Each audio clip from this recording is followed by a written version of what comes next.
যে কাপড়ে নারীদের নামাজ কবুল হবে না প্রত্যেক মা বোনদের জানা উচিত। আমি আপনাদেরকে অনুরোধ করব ভিডিওটি একেবারে শেষ পর্যন্ত দেখার জন্য। যে কাপড়ে নামাজ পড়া মহিলাদের জন্য নিষিদ্ধ, এ সম্পর্কে প্রত্যেক মা বোনদের জানতেই হবে। প্রিয় দর্শক, খুবই গুরুত্বপূর্ণ একটি ভিডিও এটি।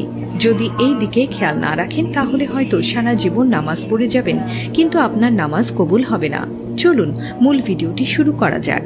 দর্শক, নামাজের সতর ঢাকা ফরজ, কিন্তু নামাজে কতটুকু সতর ঢাকতে হবে তা অধিকাংশ মহিলারাই জানেন না, যার ফলে ফরজ তরফ হওয়ার ফলে অনেক মহিলার সারা জীবনে নামাজ হয় না।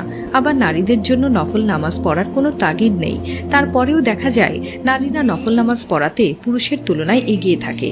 কিন্তু অনেক নারী কোনো ওজর ছাড়া বসে বসে সব নামাজ আদায় করে থাকেন। নারী পুরুষ যে কারোর জন্যই প্রয়োজন ছাড়া বসে বসে নামাজ পড়লে তাদের নামাজ হবে না। বিশেষ করে ফরজ নামাজ অবশ্যই দাঁড়িয়ে আদায় করতে হবে, কারণ সবার জন্য দাঁড়িয়ে নামাজ আদায় করাও একটি ফরজ কাজ। অবশ্য কোনো ওজর থাকলে সেটা ভিন্ন কথা।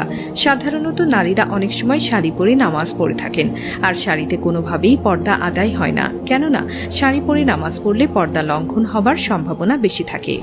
যেহেতু পর্দা নামাজের মতোই ফরজ, তাই নামাজের আগে পর্দা ঠিক রেখেই নামাজ আদায় করতে হবে।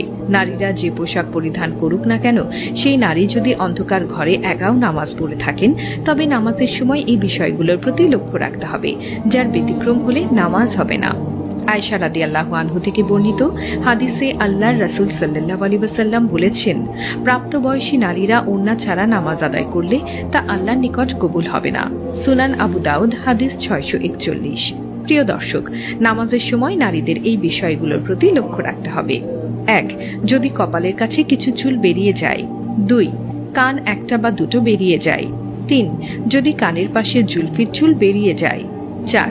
পেছনের চুল বেরিয়ে যায়। 5. থুতনির নিচে গলার কাছে কোনো অংশ বেরিয়ে যায়। 6. যদি হাতের কাছে কিছু অংশ বেরিয়ে যায়।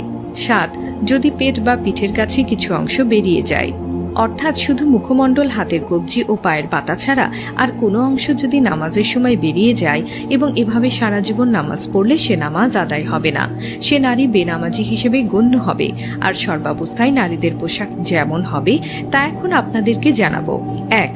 নারীদের ফরজ ও সুন্নত পোশাক হলো কামিজ বা ম্যাক্সি, যা গলা থেকে শুরু করে পায়ের গোড়ালির নিচে পাতা পর্যন্ত ঝুলবে। কামিজের বা হাতা কবজি কিংবা হাতের আঙ্গুল পর্যন্ত লম্বা হতে হবে। 2. আর মাথায় এমন হিজাব বা ওড়না পরিধান করতে হবে যাতে কোনোভাবেই গলা, ঘাড়, কান, মাথা ও জুলফির চুল কিংবা বুকের কোনো অংশ, পেটের কোনো অংশ তথা চামড়া দেখা না যায়। 3. ম্যাক্সির নিচে পায়জামা বা ছায়া পরিধান করতে হবে। স্বামীর সামনে ছাড়া অন্য সমস্ত জায়গায় সর্বাবস্থায়